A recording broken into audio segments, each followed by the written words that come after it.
Media one ചാനലിനും managing editor C ദാവൂദിനും എതിരെ നിയമ പോരാട്ടത്തിന് ഒരുങ്ങി CPIM. NDF-നെതിരെ വണ്ടൂർ മുൻ MLA N. കണ്ണൻ അവതരിപ്പിച്ച സബ്മിഷൻ ദുർവ്യാഖ്യാനം ചെയ്ത് മതസ്പർദ്ധ വളർത്തുന്നതിന് ജമാഅത്ത് ഇസ്ലാമിയുടെ ചാനൽ പരിശ്രമിക്കുകയാണെന്ന് CPM സംസ്ഥാന സെക്രട്ടറി MV ഗോവിന്ദൻ ആരോപിച്ചു. സ്വകാര്യ ആശുപത്രിക്ക് അനുകൂലമായി മന്ത്രി സജി ചെറിയാൻ നടത്തിയ പ്രസ്താവനയെ MV ഗോവിന്ദൻ തള്ളിപ്പറഞ്ഞു.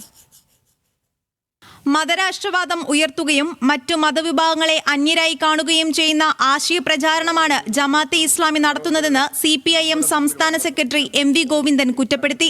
വണ്ടൂർ MLA ആയിരുന്ന N. കണ്ണൻ മുൻപ് നിയമസഭയിൽ അവതരിപ്പിച്ച സബ്മിഷൻ NDF എന്ന തീവ്രവാദ സംഘടന മലപ്പുറത്തിന്റെ മതേതര പാരമ്പര്യം തകർക്കാൻ നടത്തുന്ന ശ്രമങ്ങളെക്കുറിച്ചായിരുന്നു.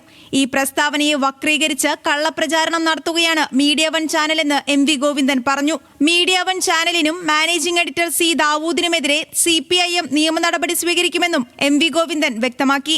അന്യ മതവിഭാഗങ്ങളോട് ശത്രുതാപരമായ നിലപാട് അതിൻ്റെ ആശയ പ്രത്യശാസ്ത്രത്തിൽ തന്നെ കൃത്യമായിട്ടും ഉള്ളത് ആണ്. അതിൻ്റെ ഭാഗമായി പ്രവർത്തിച്ചുകൊണ്ടിരിക്കുന്ന മീഡിയ വൺ തുടർച്ചയായി ഇടതുപക്ഷത്തെ ആക്രമിച്ചുകൊണ്ടിരിക്കുകയാണ്. അതിനായി കള്ളക്കഥകൾ പ്രചരിപ്പിക്കുകയുമാണ്. ഇത്തരം പ്രവർത്തനങ്ങൾ കോടതിയുടെ മുന്നിലേക്ക് കൊണ്ടുവരിക എന്നത് വളരെ പ്രധാനപ്പെട്ട ഒരു ആവശ്യമായി തീരുകയാണ്. അതിൻ്റെ ഭാഗമായി ദാവൂദിനും മീഡിയ വണ്ണിനും എതിരായി നിയമ നടപടികൾ സ്വീകരിക്കാനാണ് പാർട്ടി ഉദ്ദേശിക്കുന്നത്. തുടർച്ചയായി ഇടതുപക്ഷത്തെ ആക്രമിക്കാൻ നിരന്തരം കള്ളക്കഥകൾ പ്രചരിപ്പിക്കുകയാണ് മീഡിയ വൺ എന്നും CPIM സംസ്ഥാന സെക്രട്ടറി വിമർശിച്ചു. കേരള സിലബസിൽ പഠിക്കുന്ന കുട്ടികൾക്ക് കീം ഫലനിർണയ രീതി നീതിപൂർവമാകില്ലെന്ന പരാതികളെ തുടർന്നാണ് സംസ്ഥാന സർക്കാർ വെയിറ്റേജ് നിർണയ രീതിയിൽ മാറ്റം വരുത്തിയത്. എന്നാൽ കോടതിയുടെ പിന്തുണ ഇതിന് ലഭിച്ചില്ല.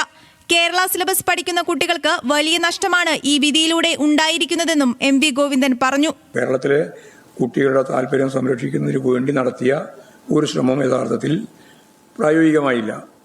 അപ്പോൾ നമുക്ക് അത് മുൻകൂട്ടി, ഇപ്പോൾ നിങ്ങൾ പറഞ്ഞതുപോലെ ഇനി മുൻകൂട്ടി ആലോചിച്ച് ആവശ്യമായ തിരുത്തലുകൾ വരുത്തി അടുത്ത പ്രാവശ്യമാകുമ്പോഴേക്ക് നമുക്ക് കേരളത്തിലെ കുട്ടികളുടെ കേരള സിലബസുമായി ബന്ധപ്പെട്ട് പഠനം നടത്തിയ കുട്ടികളുടെ താല്പര്യത്തിന് കൂടി ഉതകുന്ന രീതിയിൽ അത് കൈകാര്യം ചെയ്യണം എന്ന് തന്നെയാണ് തീരുമാനിച്ചത്. കേരള കോൺഗ്രസ് എം LDF വിട്ടുപോകില്ല എന്നും മറിച്ചുള്ള പ്രചാരണങ്ങളിൽ കഴമ്പില്ലെന്നും MV ഗോവിന്ദൻ പറഞ്ഞു.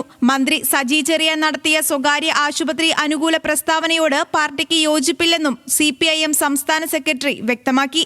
ന്യൂസ് മലയാളം, തിരുവനന്തപുരം.